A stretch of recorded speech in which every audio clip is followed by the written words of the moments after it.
Minister confirms early 2023 budget tabling.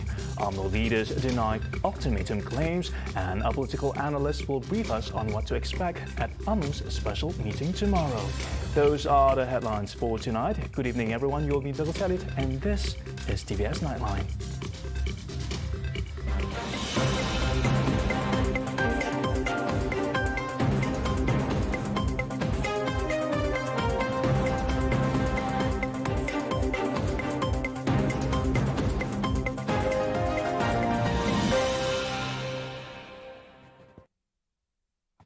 We begin with our top story. Minister in the Prime Minister's Department, Parliament and Law, Dr. Wan Junaidi Tuanku Jaafar, confirmed that the tabling of the Supply Budget Bill 2023 in the Dewan Rakyat has been brought forward to October 7, following the news earlier today. In a statement released this evening, Wan Junaidi said the budget would be tabled in the third meeting of the fifth session of the 14th Parliament 2022 on October 3rd.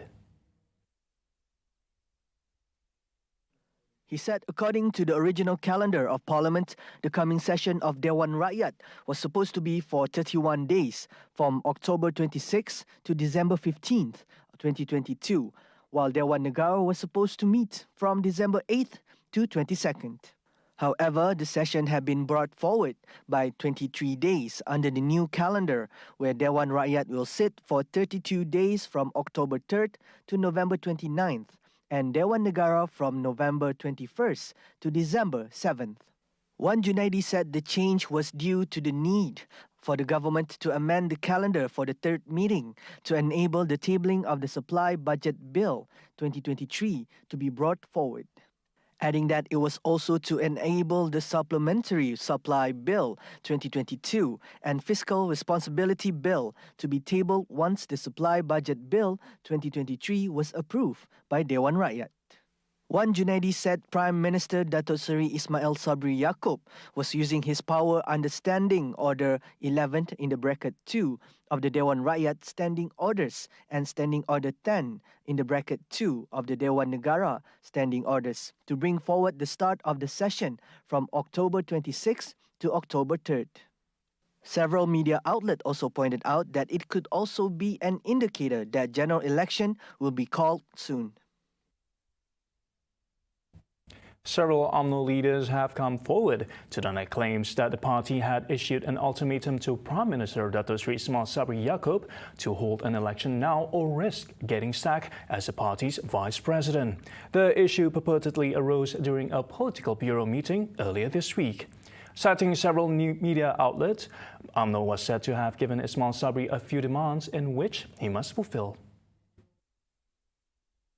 Among the demands were the removal of the Attorney General Idris Harun, the removal of Chief Justice Tengku Maimun Tuan Mat, and obtaining a royal pardon for incarcerated former Prime Minister Datuk Seri Najib Razak.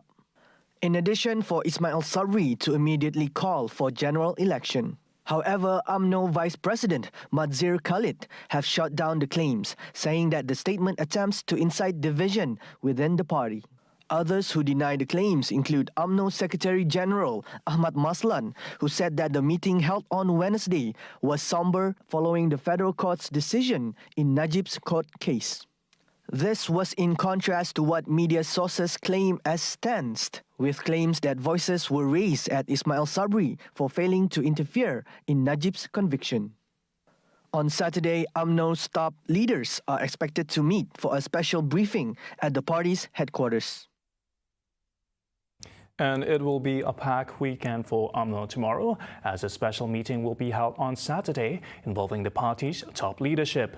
What might the meeting portend? To that, we refer to political analyst and senior lecturer at the Faculty of Social Sciences and Humanities, University Malaysia Sarawak Unimas, Dr. Arnold Puyok. Here's what he has to say. Esok, mungkin perkara ini akan mungkin perkara ini sudah dibincangkan semasa mesyuarat Biro Politik UMNO, tapi mungkin perkara ini akan dibawa sekali lagi untuk melihat bagaimana reaksi ahli-ahli UMNO ataupun pimpin-pimpin kanan UMNO, iaitu perkara yang merujuk kepada bila akan diadakan pilihan raya pilihan raya umum, kemudian kedudukan PM sendiri bagaimana, dan respon kepada penghakiman yang dibuat ke atas Datuk Najib lah. Jadi saya melihat tiga perkara ini akan dibincangkan dengan lebih meluas, dengan lebih mendalam.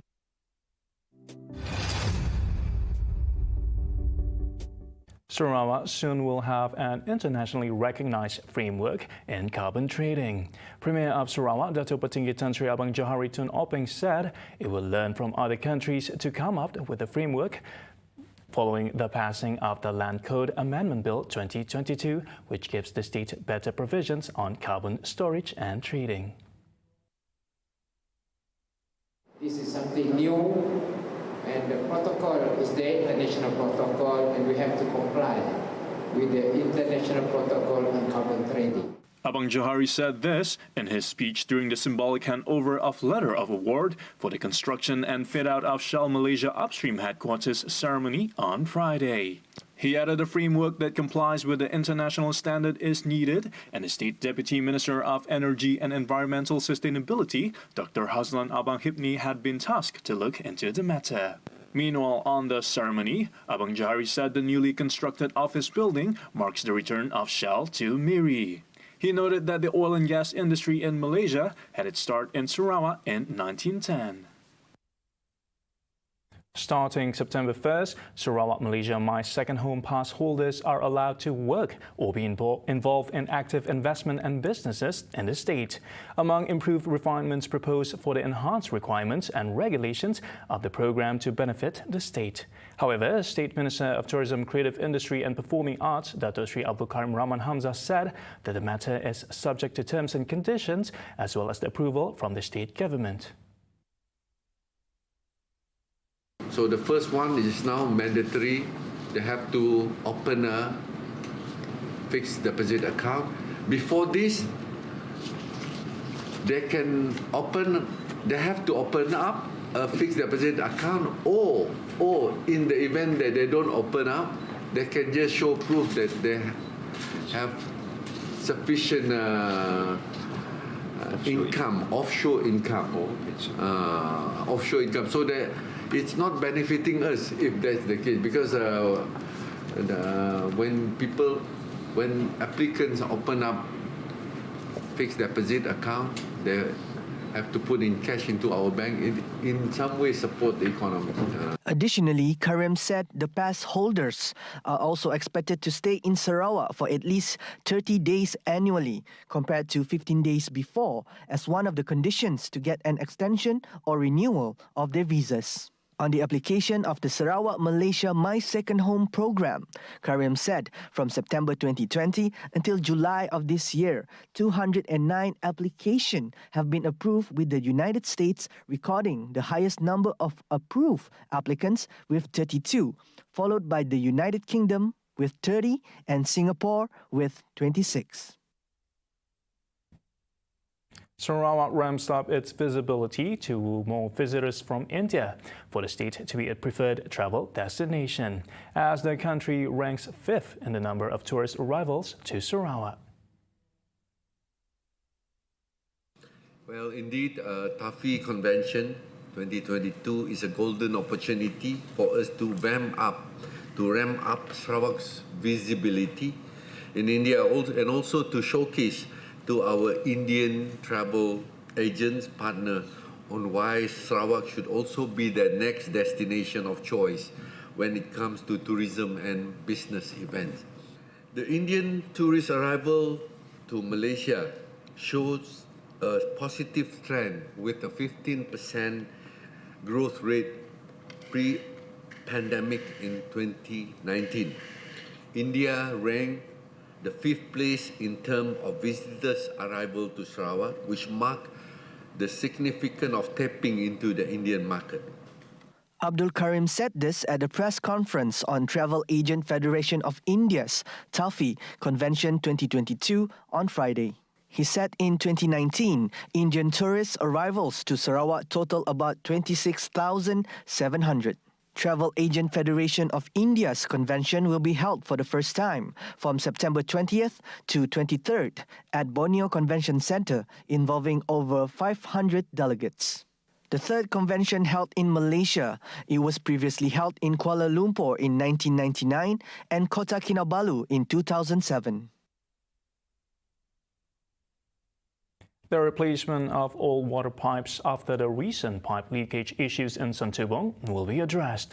Deputy Minister of Utilities and Telecommunications, Dr. Abdul Rahman Junaidi, said that about 4 billion ringgit has been allocated for the upgrade of water supply through the Sarawak Grid Water Supply Program started in 2018 to upgrade the available water supply system in Sarawak.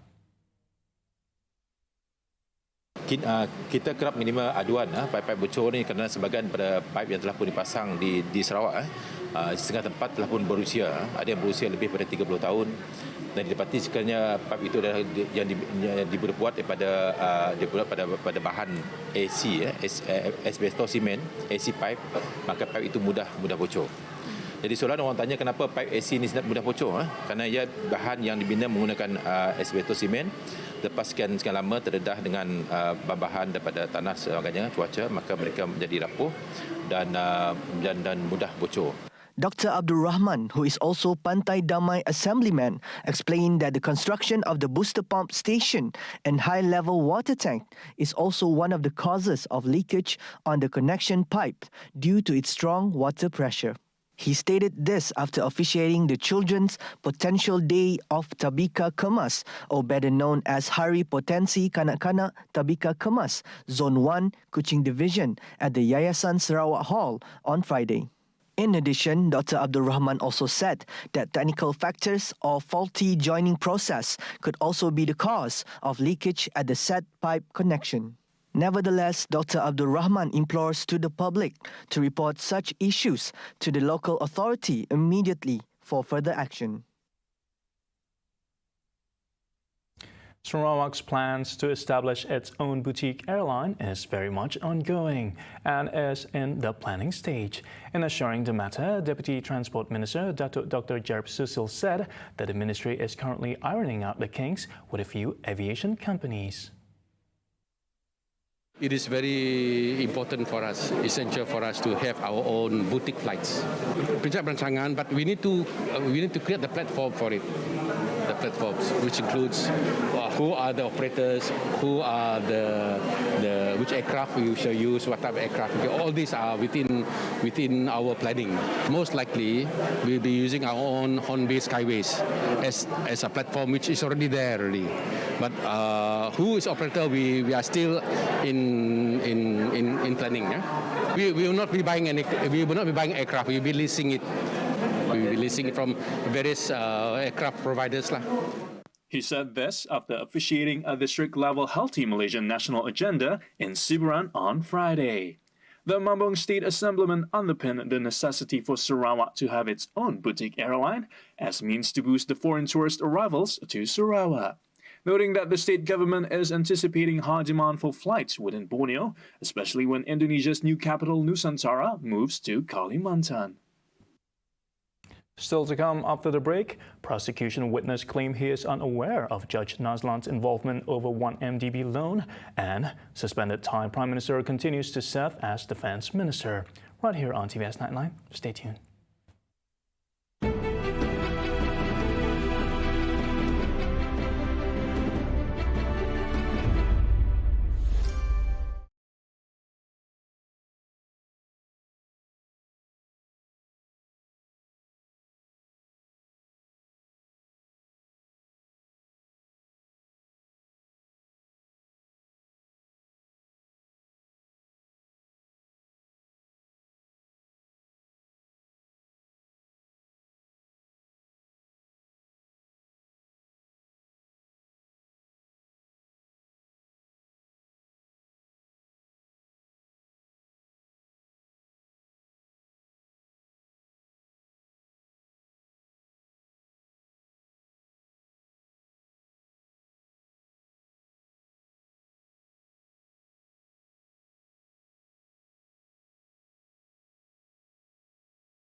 You're watching TVS Nightline.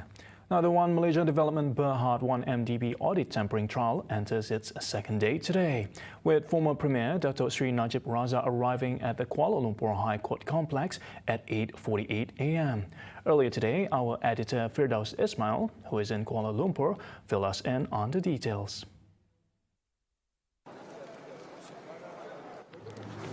Thank you, studio. Among the attractions at the Kuala Lumpur High Court today on Najib's 1MDB tampering trial was when the 69-year-old former Premier was leaving the court, where his wife Datin Sri Rosmah waited by the side of the road to wave goodbye to the convoy that her husband was in, bound for Kajang prison. Najib, who left in a black SUV escorted by several police prison department vehicle, left the court at about 11:55 a.m. It is understood that the former 1MDB CEO Arul Kanda and MACC Investigation Branch Senior Superintendent Hanif Lami testified in today's proceeding. Firdaus Ismail reporting from Kuala Lumpur.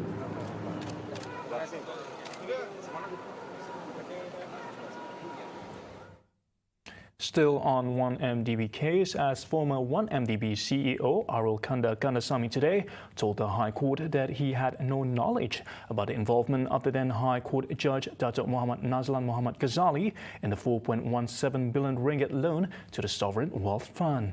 In fact, he said he never directly met Muhammad Nazlan, who was then the General Legal Counsel of Maybank Group.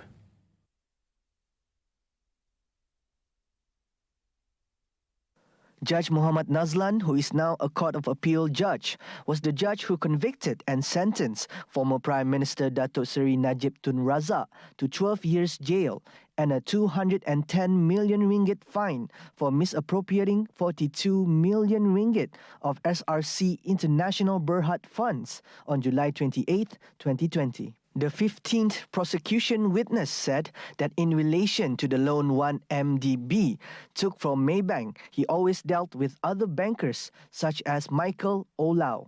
During today's proceeding, Arul Kanda also told the court that former 1MDB Chief Financial Officer Azmi Tahir has suppressed information from reaching the National Audit Department when the Sovereign Wealth Fund was in the process of being audited in 2015. Arul Kanda further said that he was not responsible for the day-to-day operations of 1MDB, nor directly corresponded with NAD for the audit process, as such tasks were Azmi's responsibilities. Arul Kanda is charged with abetting Najib in making the amendments to the audit report to protect Najib from being subjected to action. The offence was allegedly committed at the Prime Minister's Department Complex, Federal Government Administrative Centre, Federal Territory of Putrajaya between February 22nd and 26, 2016. Both of them were charged under Section 23 in the bracket 1 of the MACC Act 2009, which provides for a jail term up to 20 years and a fine of no less than 5 times the amount of gratification, or 10,000 ringgit, whichever is higher upon conviction. The hearing before Judge Muhammad Zaini Mazlan resumes on September 2nd.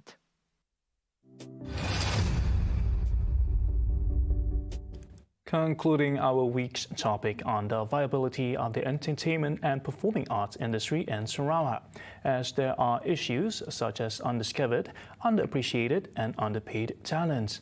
In such industry, question remains as to whether or not Sarawak have a talent nurturing system similar to that practiced by well-established countries. Local talent Anding Indrawani thinks likewise.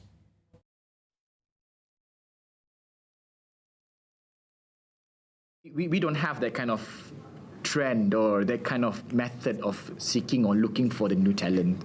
It's always us looking for them. It's the artist's responsibility to come to the talent agency or casting agency just to be seen, you know.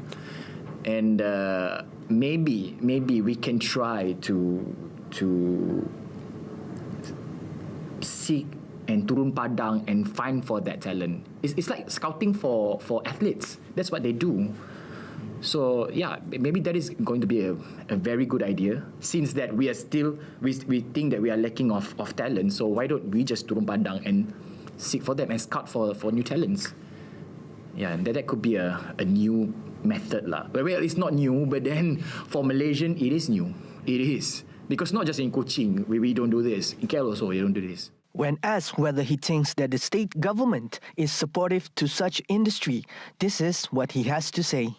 There's no need to pinpoint to any agencies or to any people or government board ke, NGOs ke, because it is all about the society and it is us.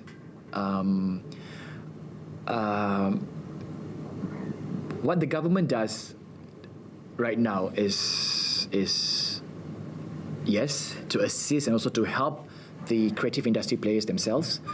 But I also think that it is everyone's responsibility, especially people who are in this industry. Unfortunately, we don't have a union here in Sarawak, a strong union. We do have some persatuan, we do have that pertubuhan, but is it strong enough to make the industry strong here in Sarawak? I don't know. So yes, but the state government does give incentive and also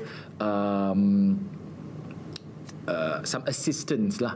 To the creative industry players in Sarawak. I must say that some of my projects are, I think most of them are even being sponsored by the state government. So I cannot say no to that answer. So there is.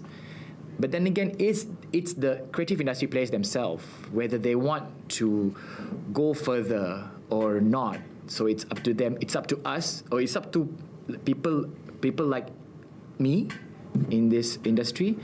And so that is why I said that the union is very important. Yeah, because we don't have that. Yeah, maybe we are lacking of that. Maybe we're lacking of that union itself as a whole. So I think it's about time for us to have that union and to make the creative industry here in Sarawak stronger. And let's just hope that 5 years down the line, we do have a big industry. As big as KL, and maybe people dah tak payah tengok KL as the hub anymore. We can be the next hub, yeah, because we do have all the potentials.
Welcome back. Suspended Thai leader Prayut Chan-o-cha said on social media that he will continue in his role as defense minister in his first direct public address since a court ordered him to cease his duties as prime minister while it reviews his term limit. Deputy Prime Minister Prawit Wongsuwan is now serving as the acting prime minister of the kingdom. On Wednesday, the Constitutional Court decided to hear a petition brought by the main opposition party, arguing that Prayut's years spent as the chief of military junta after he took power in a 2014 coup should count towards his overall time in office. Thailand's constitution stipulates a term limit of 8 years for the prime minister. It remains unclear when the court will deliver a verdict on the review. The controversy over Prayut's term limit is the latest episode in nearly 2 decades of intermittent political turmoil, including 2 coups and violent protests stemming from the opposition to military involvement in politics and demands for greater representation as political awareness grows. The Venetians are known for going the extra mile when it comes to cultural experiences. However, the floating cinema experience is something else entirely. Known as Floating Cinema Unknown Waters, the festival takes place on the waters of the Venetian Lagoon, where local and international films, performances, music and theatre are presented on stage and screen in the waters. Audience can also access and watch the performances either from their own boats or from a platform designed to accommodate spectators without access to a boat.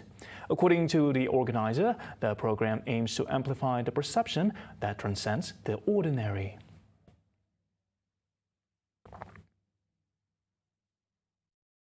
She is the icon and she is the moment.